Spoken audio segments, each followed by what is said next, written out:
Hello, everybody out there in YouTube land, and welcome to DC Fans United. So, I've got a couple pieces of DC related news for you guys. A few things I thought were interesting I wanted to relay to you. First of all, since it's a fairly brief little thing, I wanted to share that Aquaman star Jason Mamoa, so Aquaman himself, is going to appear at the Cleveland Wizard World Convention. So it's going to be March 8th and 10th at the Huffington Convention Center in downtown Cleveland. So that's pretty cool. However, it will cost a bit if you want to meet Aquaman. An Aqua autograph costs $125, and if you want to have a picture taken with him, that will cost $150. But if you got the money for it, that's pretty cool. That's a once-in-a-lifetime opportunity. So if you're in Cleveland March 8th through the 10th, you can meet Aquaman if you got the money to do so. Another bit of DC news is all of the DC CW comic book shows have been renewed. So in fact, CW has renewed all 10 of their shows, which of course includes all of the comic-based series, and the network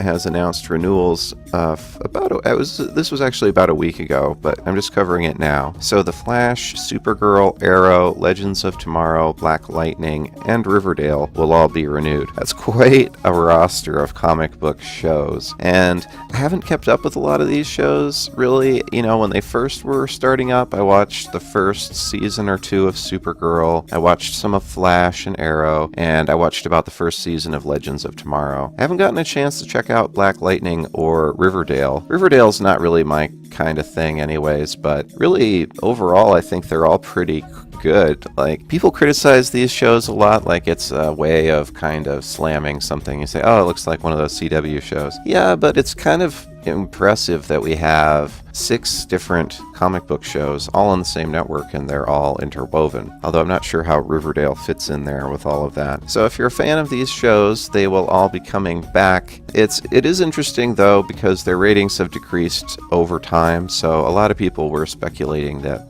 some of these shows weren't going to be renewed, but they're all still making a profit, so looks like CW is gonna keep them going. You know, I haven't watched them all, but I thought Legends of Tomorrow had a lot of potential at the time. I liked a lot of the characters in it, and I really liked where they were going with the Flash to begin with, where it was kind of a villain of the week thing. You know, you have Grodd show up one week, and then you have some kind of a speedster show up the next week, and it didn't necessarily have this long ongoing story that, you know, it did because it was all interwoven, but it wasn't like, okay, you gotta watch the next episode to see what happens. It was more of a villain of the week thing, which I actually really enjoy. I think that's kind of like an old school comic booky thing, just to have a one and done episodes. And Supergirl was good about that too. Like, people hate Supergirl a lot, maybe because of the later seasons, which I haven't watched, but the first 2 were really good in that villain of the week kind of aspect. You know, she would be fighting Livewire one week, and then Silver Banshee another week. You know, it was always something was going on. So I thought that was pretty cool. So personally, I think it's nice that all these shows are getting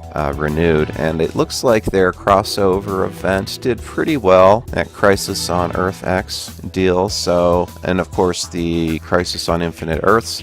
You know, for that one, I did a little video about it too. I thought that the Monitor looked really good, his outfit and everything. So, and then of course, in addition to all these comic book shows, they're going to be bringing on Batwoman as a show, so that's going to be a standalone show. And they've still got Supernatural going, which is heading into its 15th season. But if you have something that works really well, I imagine you just keep it going. So that's pretty cool. So there were a series of tweets that were put out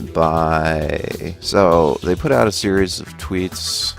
Danielle Turacino of Variety put out a bunch of tweets, so it's kind of some inside information about Riverdale and Batwoman and stuff. So I'll link that in the description box. It's going to be a comicsbeat.com story. That's where I got this information from. But if you want to read the tweets yourself, they're all in there. They're kind of interesting because, you know, she talks about Supernatural and Batwoman and Riverdale, as well as some other things that give us a little bit more information just about the CW shows as a whole. Overall, too, just as a side note, I tend to find that comicsbeat.com, and this isn't a plug or anything, it's just personally I've noticed Comics Beat tends to be one of the better mainstream comics news sites. I definitely like it better than CBR, and I definitely like it better than comicbook.com, and of course, they don't even talk about Bleeding Cool, so it's a much better site than those from what I've found. And a lot of times, the reason I really ended up going here to ComicsBeat more than the others is because the others would often use ComicsBeat as a source. Especially CBR, I would often find ComicsBeat sourced at the bottom of the articles, so I just started going straight to ComicsBeat. I think they actually have some real porters over there that seem to